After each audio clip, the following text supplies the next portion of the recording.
Hera Books presents She's Mine by A. Chaudhuri, read by Jessica Ball. For my family, the greatest gift in life. In a child's eyes, a mother is a goddess. She can be glorious or terrible, benevolent or filled with wrath, but she commands love either way. I am convinced that this is the greatest power in the universe. N.K. Jemisin, The 100,000 Kingdoms. Prologue. I walk into the room and she turns to smile at me, but I don't smile back. I know that behind that smile lies a monster. A psychotic, self-serving monster whose only agenda is to destroy lives. She reads this on my face, sees the change in me, displays a fear I have never seen before, yet at the same time, and what is most sickening, no remorse. Look, don't be dramatic, I can explain. She is poison. I act quick, grabbing the nearest cushion before she has time to defend herself with yet more lies. And with a force brewed from a rage I hadn't thought myself capable of, I press it hard against her face, hard into the sockets of her eyes, crushing the bullshit out of her deceitful lips. It feels good, cathartic, satisfying, harder and harder until she is still. Those lips will lie no more. Chapter 1. Christine. Now. February 2019. This is my first visit. Not to a psychiatrist, but to this particular psychiatrist, Dr. Freya Cousins, who, at this moment, is sitting just a few feet away from me. Unlike the other psychiatrists I've seen over the years, she works from her home off the Finchley Road, and conveniently only 2 stops from where I live with Greg, my husband, in St. John's Wood. Before it happened, and my life, me, the person I was back then, changed forever, beyond all recognition, I had never imagined myself the type to visit a psychiatrist. In fact, should anyone have suggested it to me, I would have laughed in their face, considered it an insult to my highly educated, fully functional, supremely in control self. Back then, my opinion, which now makes me cringe with shame, was that psychiatrists were time-wasting money-grabbers. Failed medical doctors who preyed on weak-willed losers, gullible and dumb enough to be fooled by their psychobabble, their incomprehensible jibber-jabber, designed purely to make them sound more intelligent than they really were, and which only ended up making their patients feel more depressed, more confused, more suicidal than before they started seeing them. But then it happened. I lost you. And after that, I was never the same again. I went from being the most self-assured, rational person I knew to a feeble, mentally unhinged, nervous wreck who, for a year after, could barely pluck up the nerve to make a cup of tea, let alone leave the house and function anywhere like a normal person. And suddenly, psychiatrists were the only people I felt able to talk to. Neutral players who would listen without judging me, and who, unlike my family and friends, I could look in the eye without feeling sick with guilt. I lost you. How the fuck could I have lost you? This wasn't supposed to happen to someone like me.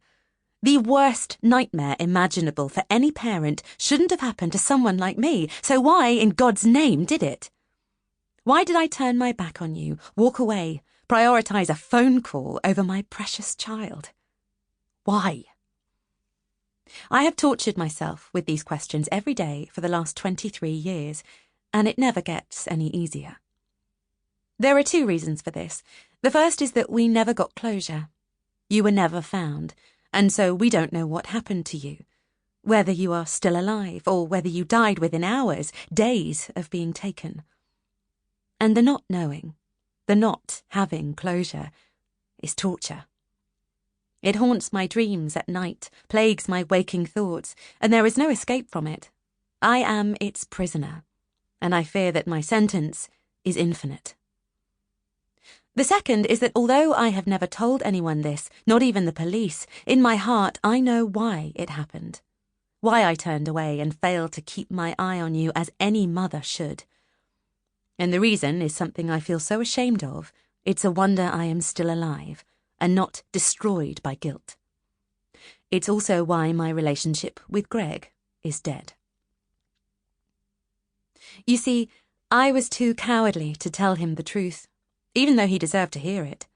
I couldn't bear to cause him further pain, and so I consciously pushed him away because it was the easier thing to do. The fact is, my darling, I let both of you down because I was selfish, too caught up in my own superficial needs and desires to think about the consequences of my actions. And that is why I find it hard to look Greg in the eye, let alone allow him to touch me, console me. I am simply not worthy of his love or compassion, or anyone's for that matter. It is my fault, and mine alone, that you are gone.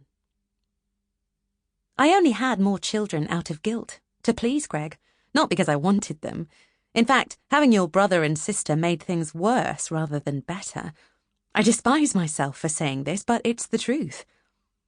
Greg, who has a heart of gold, thought having more children would help me get over losing you, help repair our relationship, bring us closer together again.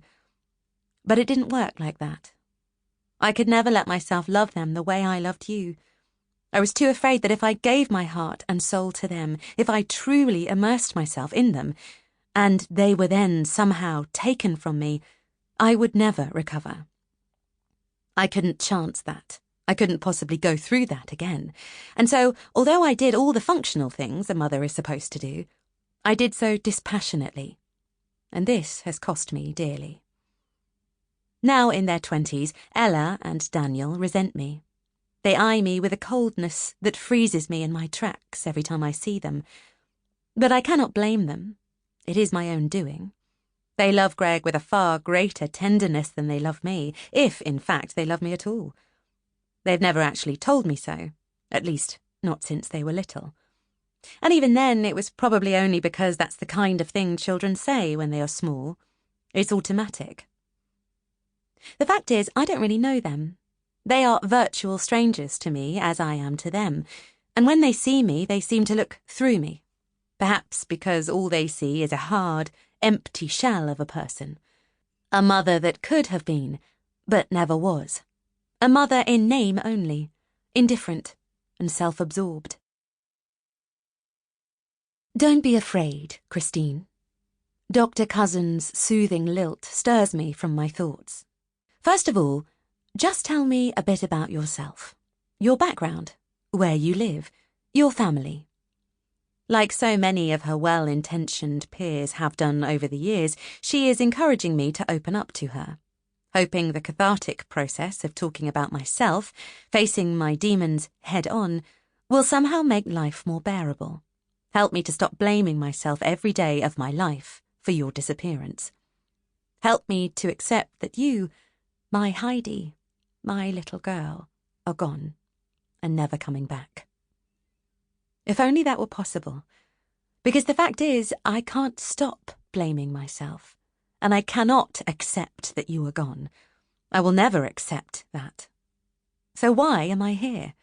If I don't want to get better, don't feel that I can, why am I talking to this woman? It all comes back to the secret I've never dared tell anyone. A secret I kept even from my closest friends, Janine and Miranda. A secret so bad, so shameful, I don't deserve to be happy again. And I certainly don't deserve Greg, the best husband anyone could wish for. But is Dr. Cousins the one to whom I will at last unload the burden I've carried all these years? It's not just that I am afraid, it's also that I have never felt completely comfortable with any of my psychiatrists. Never felt that I could trust them with my deepest, darkest secrets. But perhaps she'll be different. Perhaps she's the one I'll finally be able to trust. I guess time will tell. Chapter 2. Christine. Before. Your fingers tiptoe along the small of my back, making Sample complete. Ready to continue?